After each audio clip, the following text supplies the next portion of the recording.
Weapons away. Impact.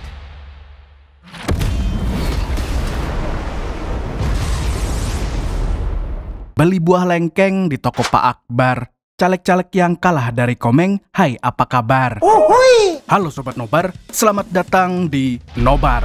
Kembali lagi bersama saya Mamang Tobi yang kali ini lagi-lagi akan membawakan film baru berjudul Land of Bad yang dirilis pada tahun 2024. Menceritakan tentang pasukan khusus yang ditugaskan untuk menyelamatkan seorang agen CIA tapi dihadang oleh salah satu kelompok teroris paling berbahaya di Asia Pasifik. Dan kelompok ini juga pernah menyandra warga Indonesia dari 2016 sampai dengan 2021. Mungkin masih ada hubungannya dengan kelompok Muhammad Al-Katiri. Film ini dibintangi oleh Liam dan Luke Hemsworth yang merupakan saudara kandungnya Thor. Selain mereka, ada juga Russell Crowe, aktor legendaris yang pernah bermain di film Gladiator dan Man of Steel.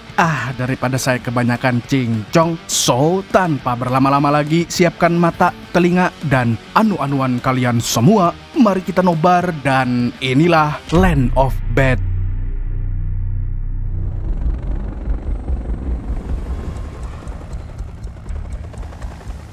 Film dimulai dengan memperkenalkan Sersan Kinney, seorang pasukan khusus junior yang sedang mempersiapkan diri untuk menjalankan misi pertamanya. Namun di saat yang lain sedang menyiapkan senjata, dia malah sibuk memilih snack yang akan dibawa ke dalam pertempuran. Alhasil, dia pun ditegur oleh atasannya yang bernama Kapten Sugar, tapi bukan Sugar Daddy. Lalu setelah itu, Kapten Sugar dan timnya pun melakukan briefing di pesawat. Dalam misi kali ini, mereka harus menyelamatkan seorang agen CIA yang sedang menjadi mata-mata di organisasi milik Alexander Petrov di Filipina. Tapi masalahnya, Petrov adalah seorang mafia Rusia yang pernah menjadi agen KGB dan tentunya sangat kuat dan berkuasa. Apalagi dia memiliki ratusan prajurit siap mati yang selalu menjaganya dengan ketat.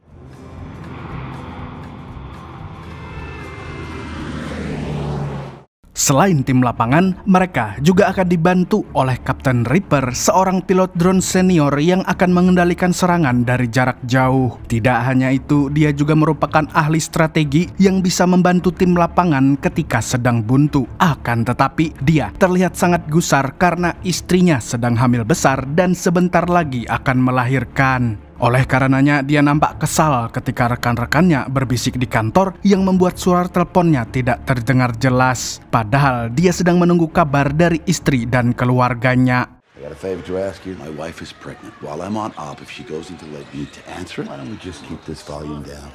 Di waktu yang sama, Kapten Sugar dan kawan-kawan sudah memasuki wilayah Filipina yang merupakan tempat operasi mereka. Namun lagi-lagi Kinney menunjukkan sikapnya yang tidak profesional, di mana dia sibuk mencari snack kacang Garuda miliknya yang terjatuh. Melihat itu, para seniornya pun hanya bisa tertawa dan geleng-geleng kepala. Tidak lama kemudian, pilot mengumumkan bahwa cuaca dan hembusan angin sudah aman sehingga mereka bisa terjun payung dengan selamat dari ketinggian 15.000 kaki yang setara ketinggian puncak Jayawijaya di Papua. Sebelum terjun, para senior terlihat meragukan kemampuan Kinney, apalagi ini adalah misi lapangan pertamanya. Oleh karena itu, dia hanya diberi tugas untuk berkomunikasi dengan pilot drone yang tidak lain adalah Reaper. Meskipun begitu, Kapten Sugar sangat percaya kepada kemampuannya dan meyakinkan semua anggotanya bahwa semua orang memiliki peran yang sangat penting dalam misi ini. Lalu ketika semuanya sudah siap, pintu pesawat pun dibuka dan mereka pun mulai terjun satu persatu.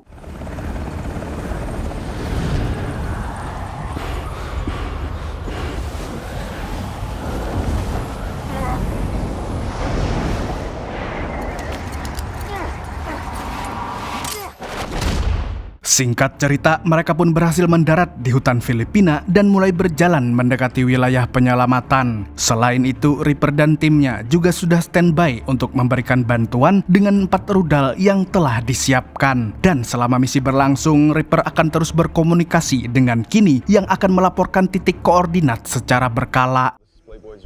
Standby for grid, over. Roger. 7-9er 571. Your Playboy, I have visual on friendly grid.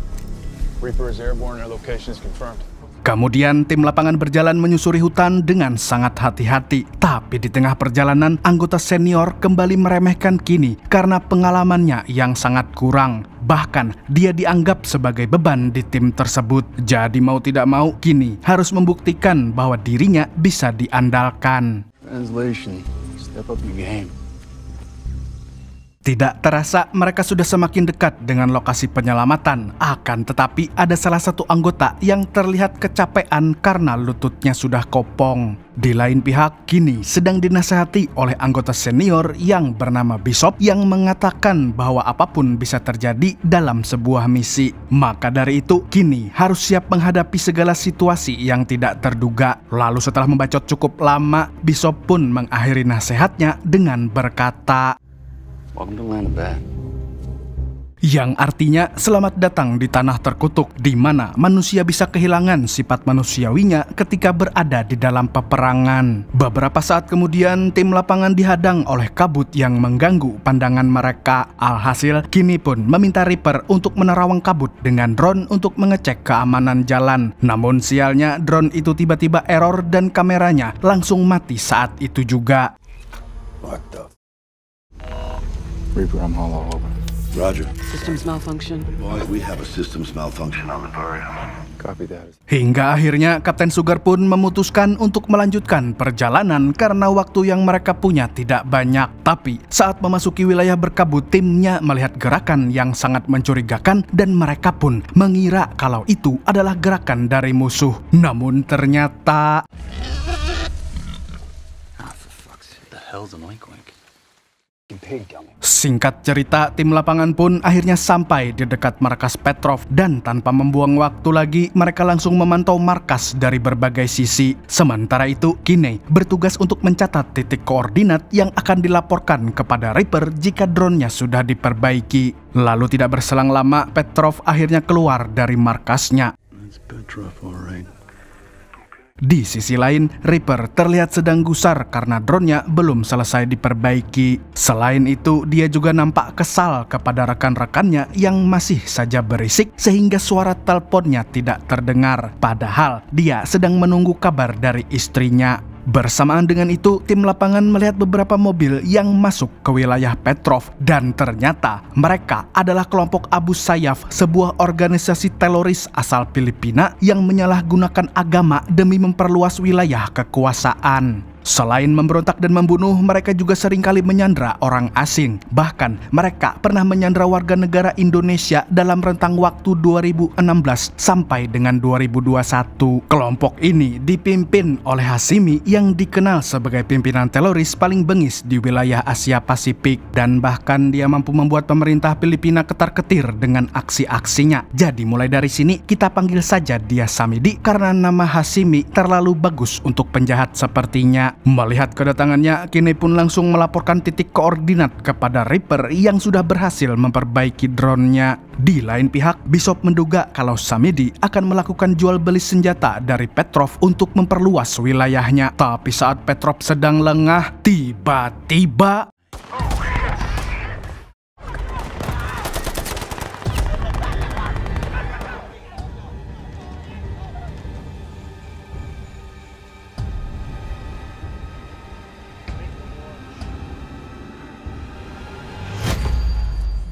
Melihat itu, Kapten Sugar dan timnya pun tidak tinggal diam karena Samidi telah membunuh orang sipil dan hendak menculik seorang bocil. Alhasil, Kinney langsung meminta Reaper untuk menembakkan rudal kepada para teroris dan inilah yang terjadi. Cleared hot. Say again, you are cleared hot. Copy. Target acquired.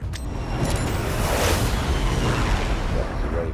Impact 30 seconds. Setelah menembakkan rudal, tim lapangan bersiap untuk masuk ke markas Petrov dan menyelesaikan misi mereka. Namun sialnya, Kinney baru sadar kalau dia sedang berada di sebuah lorong. Dan lebih sialnya lagi, ada komplotan teroris yang keluar dari lorong tersebut. Kapten Sugar pun menyuruhnya untuk tidak bergerak. Lalu setelahnya dia memberi komando pada salah satu anak buahnya untuk membantai semua teroris yang berada di sana. Hingga akhirnya...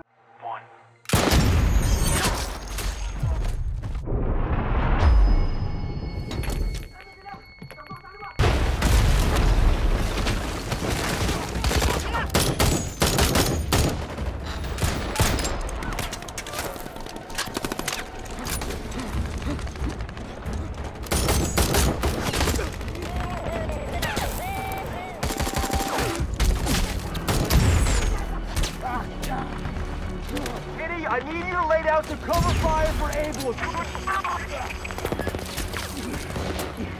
Namun sialnya alat komunikasi mereka terputus dan anak buah Samidi terus berdatangan. Tidak hanya itu, mereka juga menembakkan RPG sampai membuat Kinney CS kewalahan. Sampai akhirnya ada salah satu anggota yang tershutdown dari misi ini. Okay. I'm good. Yeah, you're good, man. You're good. I got you. Abel, no. Abel is down. Situasi pun menjadi semakin menegangkan karena bala bantuan teroris menggempur mereka habis-habisan. Dan Kapten Sugar pun menyuruh Reaper untuk menembakkan rudal sekali lagi. Tapi walaupun berhasil menghabisi musuh, Kapten Sugar dan Bishop tidak bisa menghindari serangan RPG yang akhirnya menewaskan mereka saat itu juga. Melihat itu, Kinney pun terlihat sangat panik karena dia adalah satu-satunya anggota yang masih hidup. Give me the status of your team. KIA. Confirm your current grid location. Mendengar itu, Reaper pun langsung menyiapkan helikopter untuk menjemput Kinney. Namun saat helikopternya sudah OTW, Kinney sama sekali tidak bergerak dari tempatnya. Rupanya, dia masih belum berani berdiri karena para teroris masih berada di sekitarnya. Padahal Reaper sudah memastikan kalau tempat itu sudah aman. Sebagai senior, dia pun berusaha menguatkan Kinney dengan mengatakan bahwa dia adalah prajurit yang kuat dan bisa menyelamatkan dirinya dari situasi tersebut. Helicopter is inbound to the evac point. Gotta get your ass on the move, son. You gotta move, man. Let's go. Get up and go. Akhirnya, Kinney pun bisa bangkit lagi dan berjalan menuju titik evakuasi yang jaraknya sekitar 5 km dari lokasinya saat ini. Tapi saat melewati sungai kecil, dia mendengar suara mobil yang sangat mencurigakan. Dan tanpa pikir panjang, dia langsung meminta Reaper untuk melihat dari drone siapa saja yang ada di dalam mobil tersebut. Reaper pun mengatakan kalau mereka adalah anak buah Samidi. Jadi mau tidak mau, Kinney harus bersembunyi secepat mungkin.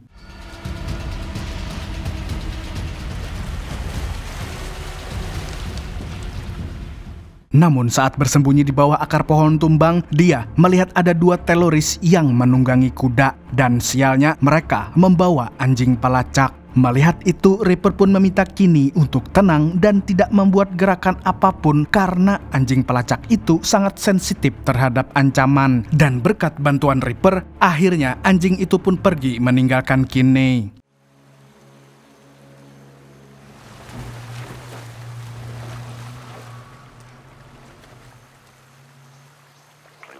Lalu setelah para jamet pergi, Ripe menyuruh Kinney untuk melanjutkan perjalanan ke arah utara. Untuk menghilangkan rasa takut Kinney, Reaper pun mengajaknya berbincang tentang kampung halamannya. Dan ternyata mereka sama-sama berasal dari Ohio. Tapi sayangnya, Kinney sudah jarang pulang kampung karena ayahnya sudah meninggal dunia, sama seperti saya.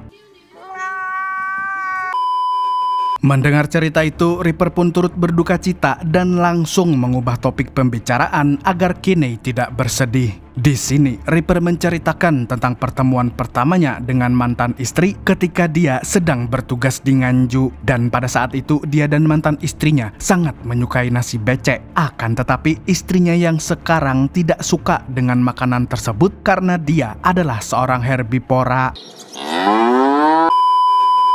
Vegan. Oh man, that is worse.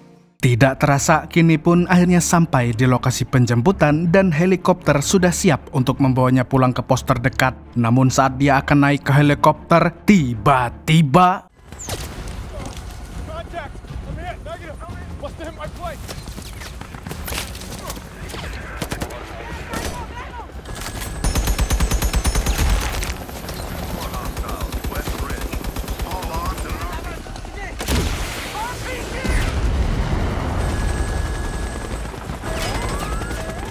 gara-gara serangan itu, tim penyelamat terpaksa kembali ke pos militer karena risikonya terlalu besar jika ikut bertempur. Mau tidak mau, Kinney harus melawan mereka sendirian. Sementara itu, Reaper kembali menembakkan rudal agar Kinney punya celah untuk menyerang.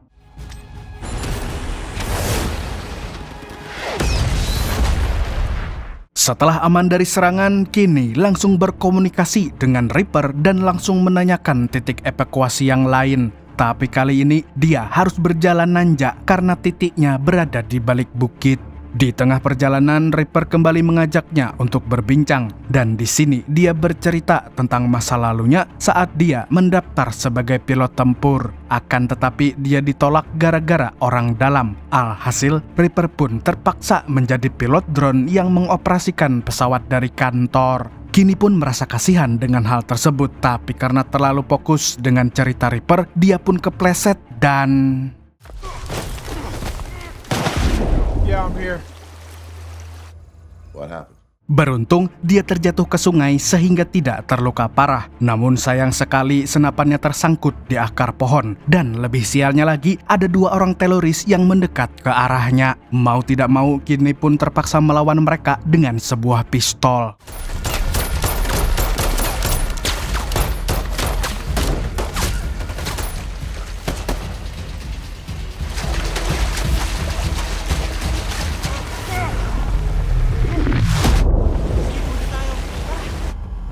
Got him?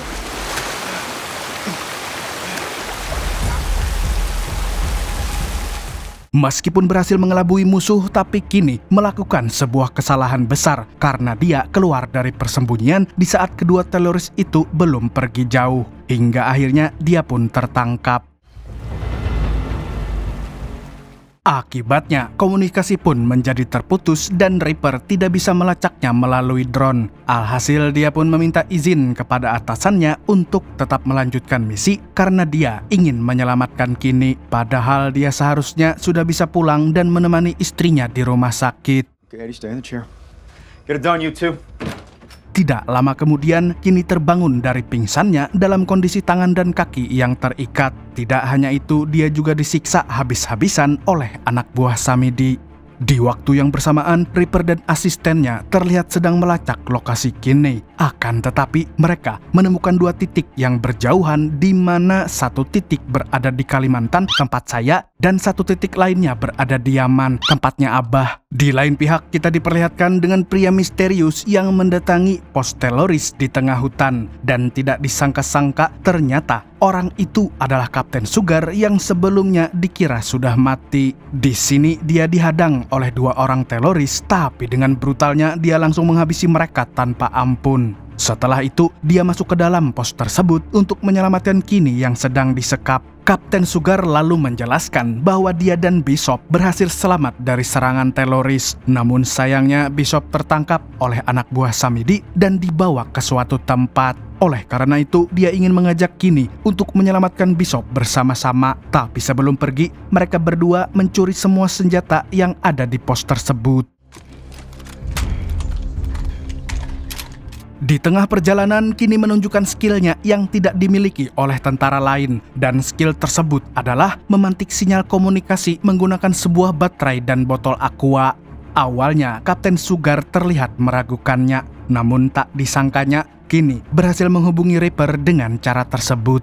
Di sini, Reaper menyuruhnya untuk kembali ke markas Petrov karena agen CIA yang mereka cari sudah ditemukan. Akan tetapi, Kini ingin mengikuti rencana Kapten Sugar untuk menyelamatkan Bishop terlebih dahulu. Negative, Reaper, there's no time. Get on the horn with CJ Sotoff and let him know. Playboy, Lost comms. connect me to CJ Sotoff.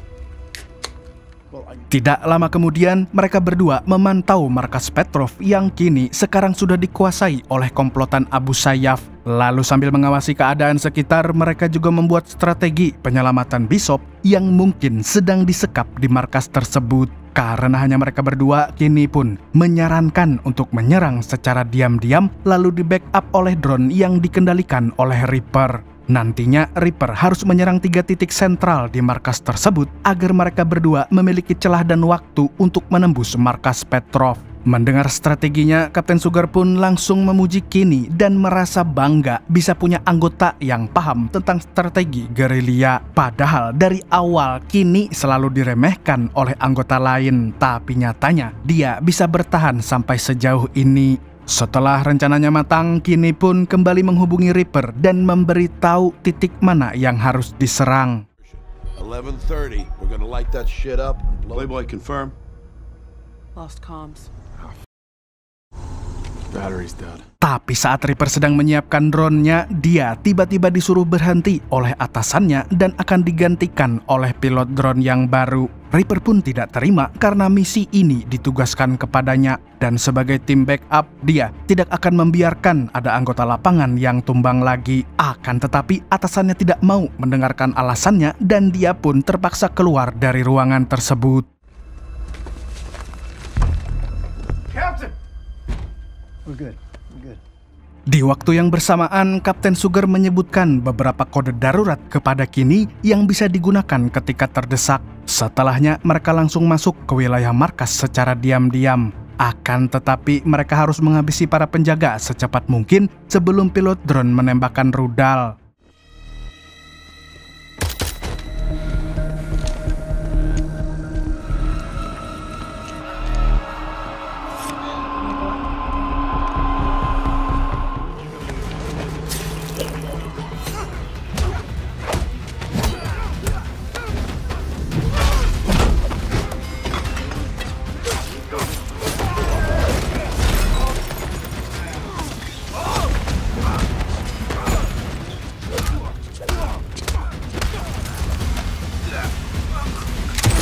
Berkat kerjasama yang epik, mereka berdua mampu membantai semua anak buah Samidi dengan sangat brutal. On me. On you.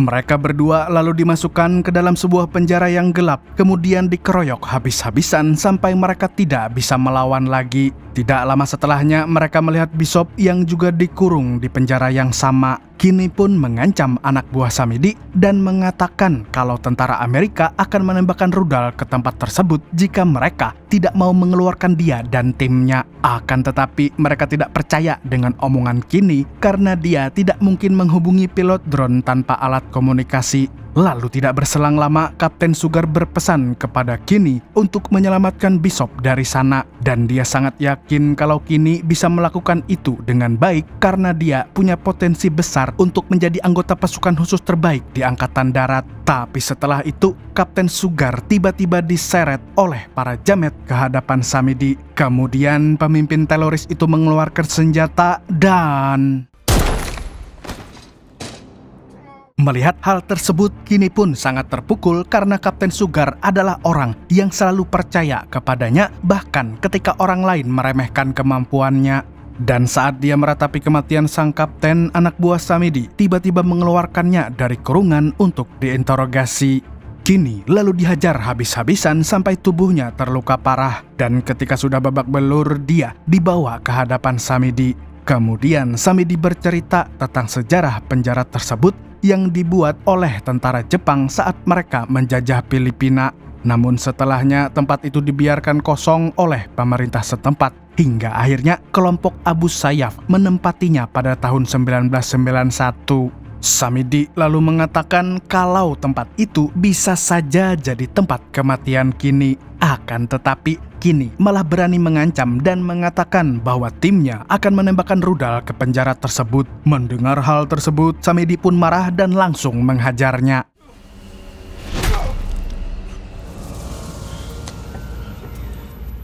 Dia lalu bertanya apakah Kinney masih memiliki rekan tim yang ada di lapangan. Dan Kinney pun menjawabnya dengan jujur bahwa rekannya tinggal tersisa satu orang yang tidak lain adalah Bishop. Karena tidak puas dengan jawabannya, Samidi pun menyuruh anak buahnya untuk menenggelamkan Kinney ke dalam gentong.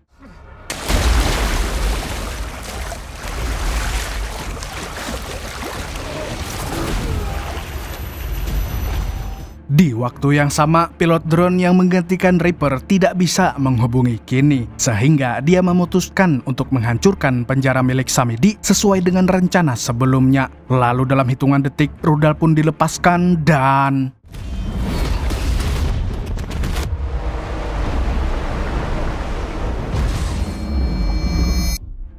Untungnya, Kini masih berada di dalam air sehingga dia tidak terkena ledakan tersebut. Dia lalu bangkit dan langsung mencari Bishop. Namun tidak lama kemudian dia melihat ada seorang tahanan gondrong di dalam sel. Dan ternyata dia adalah agen CIA yang selama ini dicari-cari.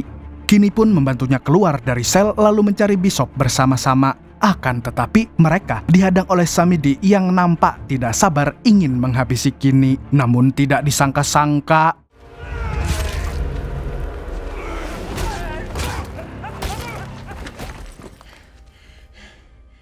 melihat itu, Bishop pun terkejut bukan main karena anggota yang pernah dia remehkan bisa menghabisi pimpinan teroris sekelas Samedi. Lalu tanpa membuang waktu lagi, Kini langsung mengambil radio komunikasi dan berusaha menghubungi markas untuk membatalkan serangan berikutnya. Karena kalau dibiarkan begitu saja, mereka bisa terbunuh di dalam penjara tersebut. Tapi sialnya, semua orang yang ada di markas malah asik nonton pertandingan basket. Beruntung ada salah satu tentara yang mengangkat teleponnya dan memberikan nomor telepon Reaper. Lalu dengan sinyal yang sangat buruk, Kini mengirimkan pesan suara kepadanya. Mendengar pesan itu, Reaper pun bergegas ke markas dan langsung menghentikan serangan rudal tersebut.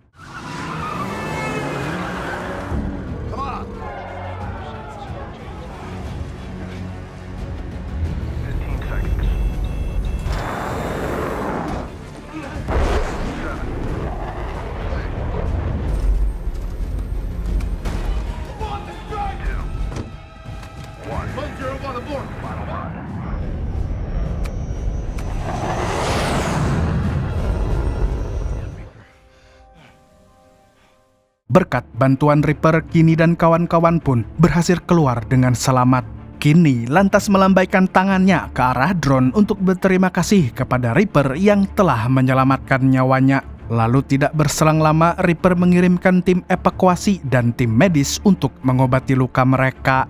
Sementara itu, dia terlihat sangat marah kepada rekan-rekannya yang memilih untuk menonton pertandingan basket di saat tim lapangan sedang menghadapi situasi hidup dan mati. Bahkan, Reaper berani memarahi atasannya yang ikut-ikutan nonton. Sedangkan dia rela mengorbankan waktunya untuk misi ini meskipun istrinya sedang hamil besar.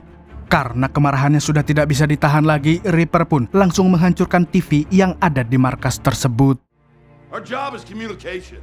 Fucking job.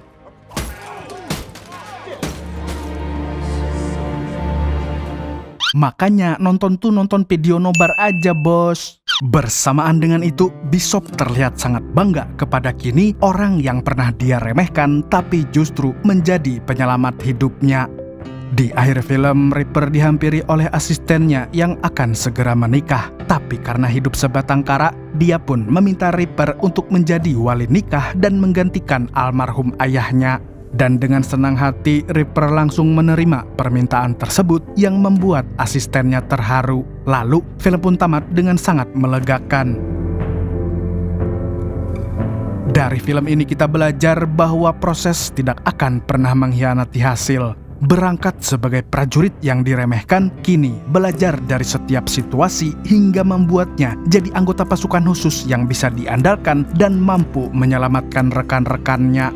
Tapi perlu diingat, tidak semua hal bisa diperjuangkan. Seperti orang yang mukanya mirip taplak meja, tapi pengen punya pacar yang speknya kayak Fonzie Evos. Lah, Fonzie bukan Evos.